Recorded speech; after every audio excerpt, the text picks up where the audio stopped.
on. I just knocked over my camera. I'm picking it up. Sorry about that. Hi my lovelies, and welcome back to my channel. So today's video is a long-awaited sequel to my video from October, which was the lore of the Haunting Hour. In that video, I discussed 5 episodes of the Haunting Hour that were like one's core memories from my childhood, the ones I remembered the most. In this episode, we're going to be covering 4 more. I was gonna do 5 again, but I seriously ran out of time. Just as a blanket statement, I have been literally insanely busy because I graduate high school literally next week. So if you've seen like sparse uploads where I've skipped one week, you know, every other week is not ideal for me. I like to post every week and be consistent, but June specifically is going to be a very busy month for me because I'm also traveling to Europe. So I'm going to try to get some longer videos out. That way you guys don't feel like I'm neglecting you. I don't want to do that. But if you've noticed that, that is literally the reason. But I'm doing my best that I can, and hopefully you still enjoy nevertheless. Now I know a lot of people are going to click this video expecting Lily D, and I just want to say that I did that in the last video. I talked about Lily D, or Really You, to be more specific, that's the actual title. That episode is probably like the most infamous, and I just want to get that out of the way. We are, however, going to be talking about the sequel to that specific episode.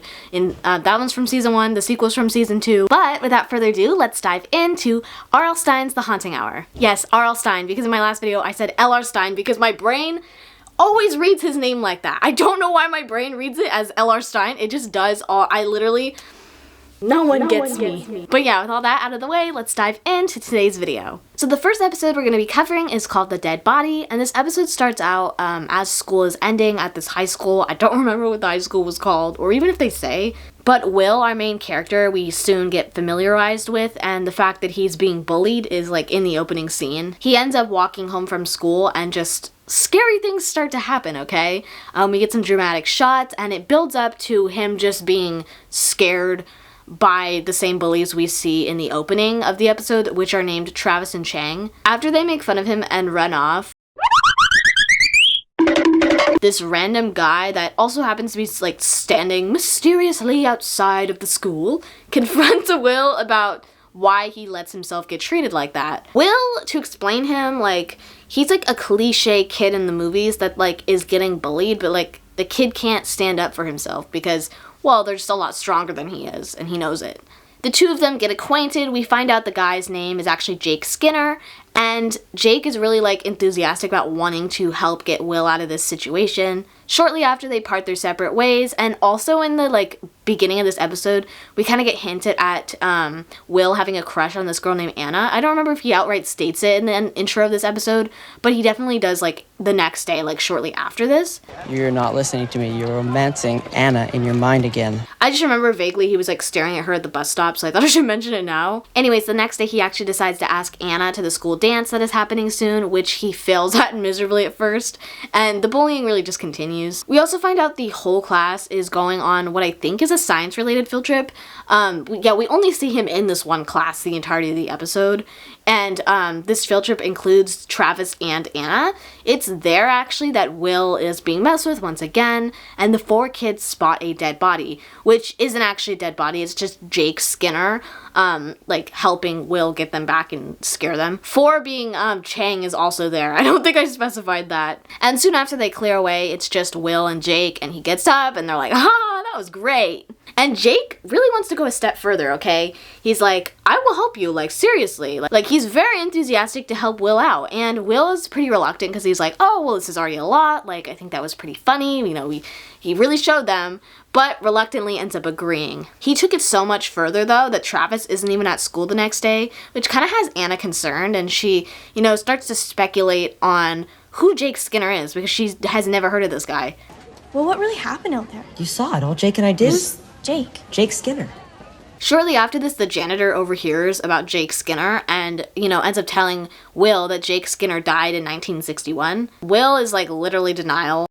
Will is like literally in denial. I mean, as anyone would. He's like, I just talked to this dude. How could he be like dead? So Will ends up going to investigate, looking at school records they just conveniently have on the wall. It's there in a trophy case that he finds confirmation that Jake actually went to school there in the 60s. Soon after this, Jake kind of like sneaks up behind him, and Will just freaks the fuck out and is like, I'm not doing this anymore. Shortly after, he ends up going to the same janitor who made the comment earlier with questions just to learn more about who Jake really was. We get the lore on Jake, which is that he was a loner and people thought he was just a pretty strange kid overall. So a couple of jocks started picking on him and he ended up snapping one day and pranking them back. Well, this did not go very well with the jocks. Obviously, they weren't too happy. So with that, on the night of spring fling, which coincidentally is the same dance that Jake asked Anna to. I forgot to say, Jake actually successfully asked Anna to spring fling back when they were in the forest, shortly after Jake helped get, Travis and Chang back. Anyway, so the jocks end up getting Jake back, and it, like, totally backfired. It ended up starting a fire, because they did, like, this prank with fireworks. And everyone was able to get out, luckily, except for Jake Skinner. So he died in the fire. With this, like, Will just wants to go on with his life and is just very confused to what Jake even wants from him. Because the whole thing with Jake is, like, he said he'll help. He's so enthusiastic. But he says, oh, you'll just pay me back later. So he starts just calling out his name, looking out for Jake, and, like, somehow he's just casually there in the middle of the night at his school calling for Jake, when suddenly he is just somehow transported back to 1961. I don't know why, but the way he realizes he's transported back is just so funny to me. He reaches out to this, like, JFK, like, framed photo on the wall.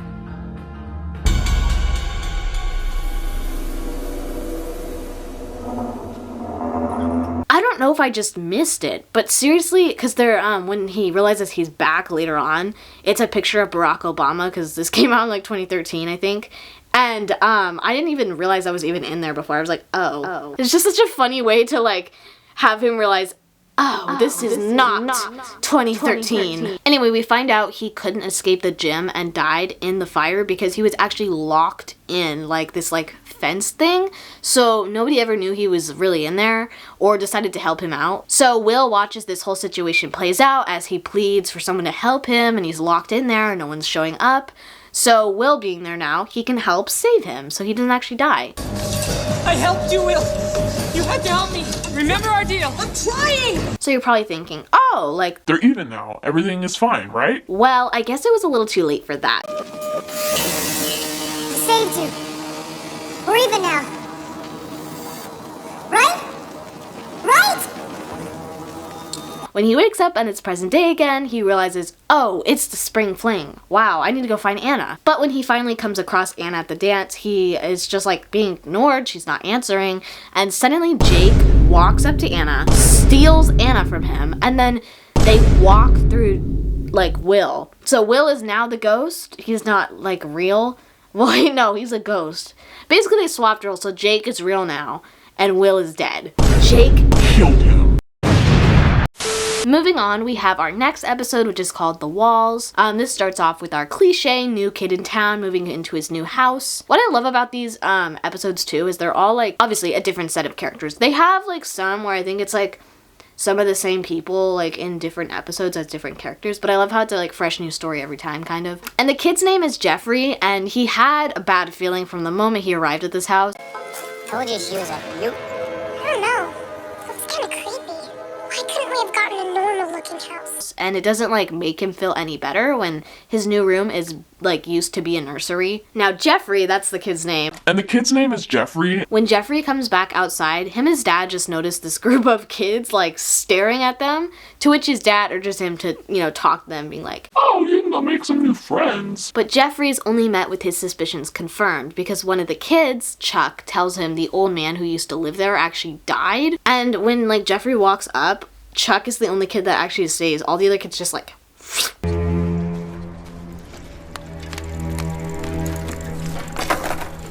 And we don't see them for the rest of, like, I almost said the movie. The rest of the episode, it's only Chuck he has interactions with. Because his house is, like, right across from Jeffrey's new house. So later that night, Jeffrey hears strange noises coming from underneath his bed. But when he wakes up and, tells his dad, is freaking out. His dad could literally care less. Like, he thinks he's just being dramatic. Jeffrey ends up falling back asleep, and we get what appears to be the old man walking into his room, seemingly like creeping up on him, until he just grabs Jeffrey's nightlight and says, Too bright for me.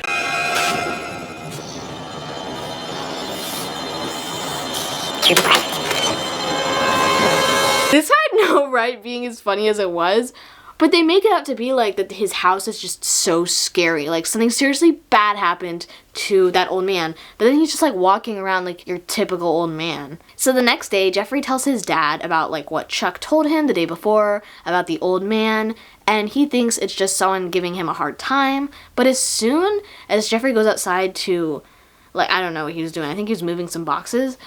Chuck tells him about how apparently this old man used to haul in bag after bag of sugar inside because he said there was like, he needed to feed the walls. 2 weeks later, they found him completely naked, face down in a pile of sugar. Apparently he wasn't really naked, just like stone cold dead. 2 weeks later, they found him completely naked, face down in a pile of sugar. Okay, he wasn't naked, but he was dead. Stone cold dead. But I just don't know what the correlation. Did he have his clothes or not? Soon after, Jeffrey goes inside, and a couple hours later, he proceeds to try to listen to the walls after he hears like creaky noises and shit. But when his dad confronts him on what he's doing, shortly after, it just stops immediately, it seems like. Soon after, Jeffrey's mom gets mad about the dumbest shit, okay? So she's accusing Jeffrey of eating all this cake. Jeffrey! Jeffrey, I can't believe you did this. Did what? I didn't do anything. You ate all the cake. And for context, he talked a bit with his parents in the morning, you know, when I said, like, Jeffrey had asked about the old man. But his mom asked him what kind of cake she'd want him to bake. So, firstly, how did she bake that cake so damn fast? Jeffrey, I'm gonna make a cake. Do you want chocolate peanut butter or strawberry dump cake? Chocolate peanut butter, of course. Keep in mind, this is only a couple hours later. So I'm thinking maybe like 12 or 1, because I estimate he went outside around like 10 a.m.-ish and woke up around maybe like 8:30, 9. Not me actually doing math on this, okay? Guys, I'm taking crime science right now. I will solve the case. Also, wasn't she baking that cake for him anyway? Like, she made it seem that way to me. Like, she obviously knows he had a rough night. I get being a little concerned that he ate it all so quick, and it's a lot of sugar, but she sounded like pissed, like so mad. With this, Jeffrey proceeds to just like flip out, you know, saying he hates it here, yada yada yada. Also, since he returned into the house from seeing Chuck outside, we've gotten these like weird like fisheye lens like shots that really add to like the eerie feeling of, oh shit, he's being watched, like from in the walls. Shortly after, he ends up finding a hole in his wall conveniently where the sheep's eye is supposed to be. He has this like animal print like wallpaper because it used to be a nursery. He sees his 4x4 inside the hole, so he starts like cutting off the wallpaper to try to get in or like get a better view, and eventually gets the hole big enough to stick his hand inside. For reference, he also lost some of his stuff, or some of his stuff went missing, and then his mom was like,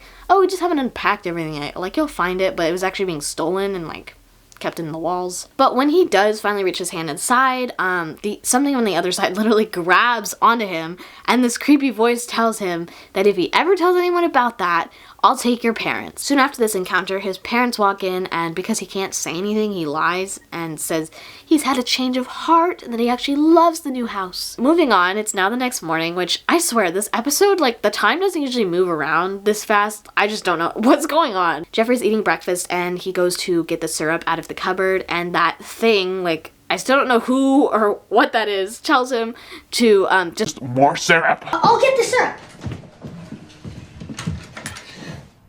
More syrup. And just like that old man, he realized he's now trapped in this cycle of feeding this thing. So Jeffrey ends up confiding in Chuck about this, and he says, oh, well, you should poison it. But when that doesn't work, Chuck's ultimate suggestion is this like creature encyclopedia book, and they figure out the thing is called a Clement. So long story short, Jeffrey ends up finding the secret entrance to the sugar cave to try to bomb the place with this like bug bomb thing Chuck has left over in his garage from like when his family was having problems. But Jeffrey runs into the creature and decides to give it more syrup as a distraction, and then just sprays it with the bug bomb stuff. With this, the creature starts chasing Jeffrey and like tries to like pull him back into the sugar cave when his parents come in and intervene, turning on the light, which seems to like blind the creature, and the dad grabs it. But instead of being I don't know, fucking terrified. The dad starts to comfort it, getting it wrapped in a blanket, cradling this like thing, and the mom starts feeding it syrup. The thing that's been living in our walls. Quiet! You're going to upset him. Haven't you caused enough trouble as it is? When Jeffrey freaks out, like rightfully so, the mom says, and I quote, Do you know how long it took us to find a house with a Clement? This is a good thing. Do you realize how long it took us to find a house with a Clement? I'm sorry, what? You wanted to live with this thing on purpose? I mean, your son has clearly been acting weird and like scared, trying to help this thing, and you just knew all along? Cindy, your ass knew damn well that he didn't eat that whole cake in one sitting. And apparently they did this because Clements bring good fortune. The dad also knows about the old man, like even though he said earlier, like, I don't know what you're talking about. Like he has an exact age and everything, so he's been lying the whole time. That old man was 114 years old. He had a 29-year-old girlfriend?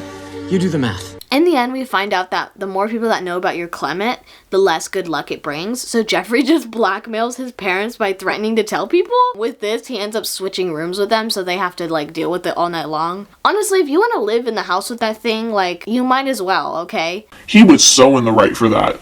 I actually hadn't seen this one as a kid, and I really enjoyed it. Like, it was really funny. The twist of the parents, I was like, what? You did this on purpose? But they got the karma, you know, they deserved. But our next episode is called Dreamcatcher. This episode is centered at, like, a summer camp, Pine Mountain, and our main characters are immediately sectioned into groups, but luckily they all end up in the same one. There's some tension immediately because Meg wants nothing to do with this camp or, like, the new people that came this year, but Amelia is just feeling optimistic and decides to befriend Lisa. During the day, they make dream catchers as like the first group activity. Apparently it's some like camp tradition. Yes, we can tell this is 2010. But during the night, to scare Lisa, Meg tells her this apparent camp legend. And this camp legend relates to the dream catchers they made that day. Basically, there was a tragedy here at Pine Mountain. One of the campers died and in her sleep. She had nightmares, basically. She saw some kind of like boogeyman that she called the Dreamcatcher. She said that he took away all her good dreams and that every time she closed her eyes, he was there ready to grab her. And she kept saying that he was real, but nobody believed her. Well, that was until she stopped sleeping completely, which makes you, go crazy. It's not healthy for you. So she started seeing things, and eventually she just like couldn't stay awake any longer, falling into a deep, deep, deep sleep. But the next morning, they found her just lying there in her bunk, probably thinking right now, that is the fakest story I've ever heard. Yeah, me too. But when she confronts one of the counselors about it, after Meg gets caught telling Lisa the story, she straight up, the counselor straight up doesn't deny it. So, are you saying that a camper didn't die here, Justine? Look, that was a really long time ago, okay? Way before we were even born. Plus, girls have your dream catchers, right? You should be just fine. Meg's plan essentially works because Lisa ends up waking up having nightmares and even notices she has a scratch on her arm that she didn't have there the night before. But Lisa ends up finding out that Amelia has the same nightmare as her and their dream catchers were both cut by Meg. But the only thing their counselor seems to do is give Meg kitchen duty, deserved, and then tell them that your dream catchers are still very pretty. Okay? Thanks? Bro, she literally told Lisa earlier she'd be fine because she had her dream catcher. After Meg brought up the story of someone dying, and you're telling me you're just not going to do anything after finding out, not one, but two of your campers no longer have working dream catchers? Anyway, the girls become too scared to sleep at night, and just like that story Meg told, decide not to sleep because there's only one way to make sure he won't get them. And the next morning, Lisa ends up cutting Meg's dream catcher. Kinda, hypocritical of you. Kinda deserved though. Later that night, the hallucinations start, which I don't think they would start that soon after not sleeping, but I mean, they are children, I don't know. But Lisa falls asleep sitting up, and she freaks out because he was in her dream. It's like everyone starts surrounding her and chanting, and her counselor just reassures her that no boogeyman isn't real. But the girls continue in an effort to avoid him, stay up all night once again, this time chugging, I think it was soda or coffee. Coffee would probably make more sense, but it looked like soda. I watched this on Soap Today, okay? R.L. Stine, the things I would do for this show to just be on Hulu or Netflix or something. I'm begging, it's like I'm watching Minecraft here. Meg becomes fed up with all this talk of the boogeyman and decides to sleep in the mess hall. Funny considering You started it, bitch. Anyways, Lisa ends up going to the bathroom, but Then she like falls asleep somehow, and the Dreamcatcher gets Amelia, and apparently Lisa's screaming so loud from the dream that like Meg wakes her up because she could hear her all the way from the mess hall. So Lisa begs Meg for her help, but Meg just really wants nothing, you know, to do with it. She's seemingly still pressed that Amelia ditched her for Lisa. Anyways, the two girls end up in the forest where the cave is. There's a part of Amelia's dream, and it's also where she happens to be trapped. And when Lisa goes inside, there's this huge like spiderweb like cove thing.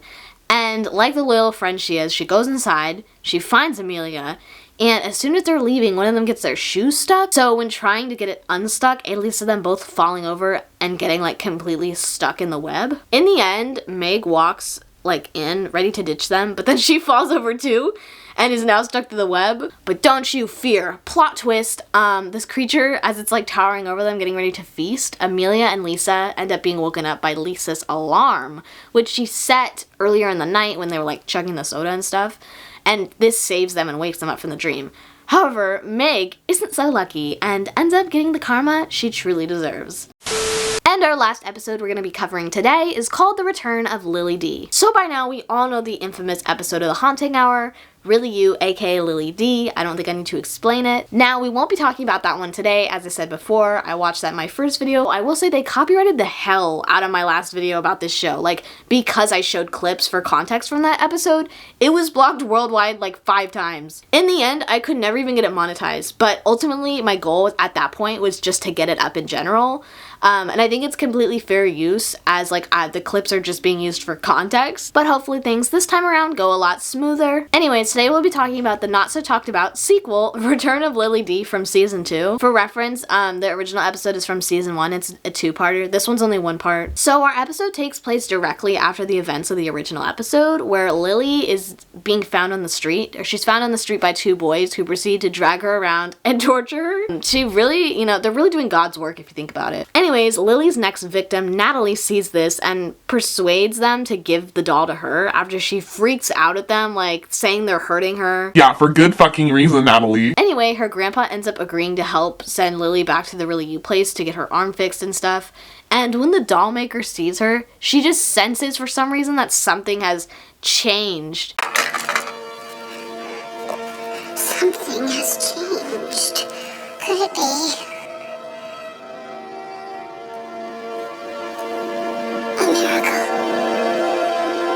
The doll maker ends up bringing her all fixed to Natalie's house and even stays for dinner, explaining, you know, she's the one that made her and, you know, she fixed the doll's arm, but Natalie's love fixed the doll's heart. The whole time she's explaining this, the girl's grandpa is totally looking at her like she's crazy, and she's like scarfing down the food, which doesn't help. So, problem solved. You know, Lily is getting settled now and has a new home, you know, where she won't try to torture her owner again, right?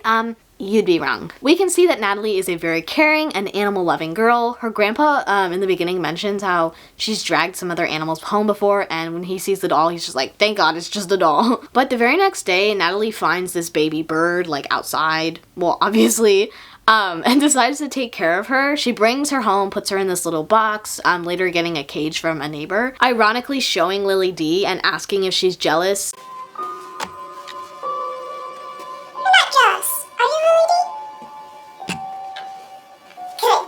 I knew you wouldn't be. 'Cause you're a good girl. Yep, you can tell what the plot's gonna be. You guessed it. Lily D is immediately jealous of this bird because it could get significantly more attention than her, I guess. So in the middle of the night, Lily D tries to reach the bird, like at the top of Natalie's bookshelf, with a stool. She ends up slipping and wakes up both Natalie and her grandpa.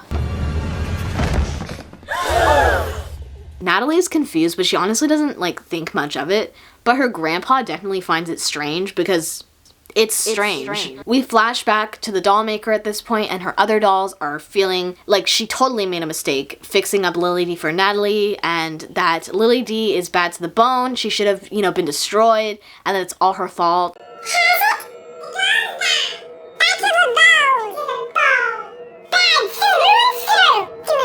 And that the girl could be put in harm's way because of her. So with this, she storms back to Natalie's house the very next day. But before she can even walk up, like to the doorstep, Lily D throws this like fishbowl that was in Natalie's room at her, knocking her out.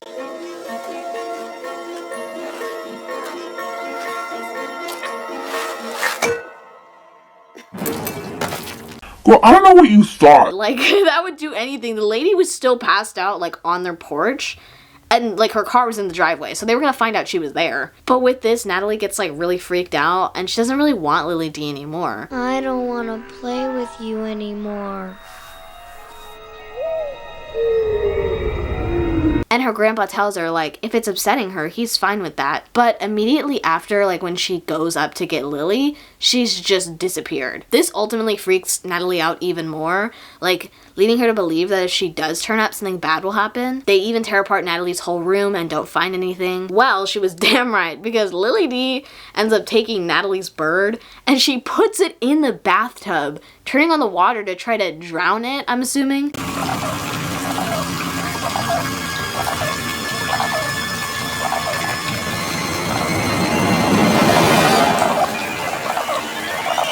Luckily, Natalie wakes up, like, and catches on just in time, but for some reason, her grandpa is just starting to doubt the reality of the situation because dolls can't come to life. Why are you doubting it now when her bird was put in the bathtub in the middle of the night? Like, this is like the most blatant evidence. Now, I really remembered nothing from this episode. I remembered the original one more, but I did, however, remember this next part. Her grandpa is in a wheelchair, he's disabled, and Natalie is, like, ends up leaving him in the room, or like up on top of the stairs. She goes downstairs to find his other chair, leaving him just like completely alone. So Lily D decides to push him down the stairs.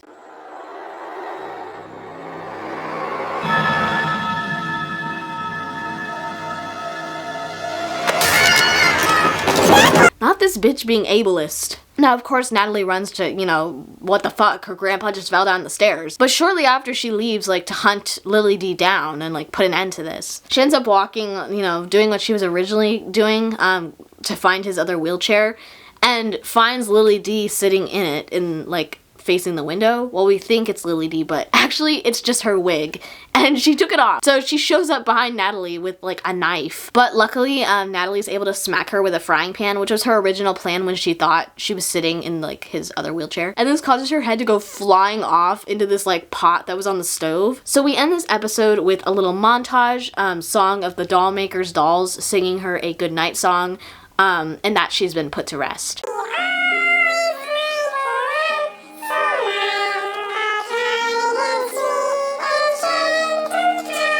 I think this was a really, you know, perfect way to end the trilogy, you know, trilogy. There's only been two. A perfect way to end the story and her life. We won't miss you. Don't ever come back. Watch me say this and there's like a third one. I don't really think there is. I think that was the only like two-part. I think it was a two-parter. No, the original episode was a two-part. This technically is a three-parter because the original episode was two parts. I'm diving too much into this. But anyways, that was today's video. I hope you guys enjoyed, and let me know like if you have any specific episodes of The Haunting Hour that really freaked you out. I'd love to do another one of these. I mean, clearly this is a sequel, and watch more because, you know, diving into the show, honestly, it's so like criminally underrated. I don't know why it's not talked about more. There's like very few videos about this show on YouTube, but like I remember it so fondly. Like I think I talked about this in my last video briefly, but don't get me wrong, I loved Goosebumps, but it was never truly something that scared me. It was just something I enjoyed watching. These, however, scared me so bad. Literally scared the living shit out of me. And with that, I will see you guys in my very next video.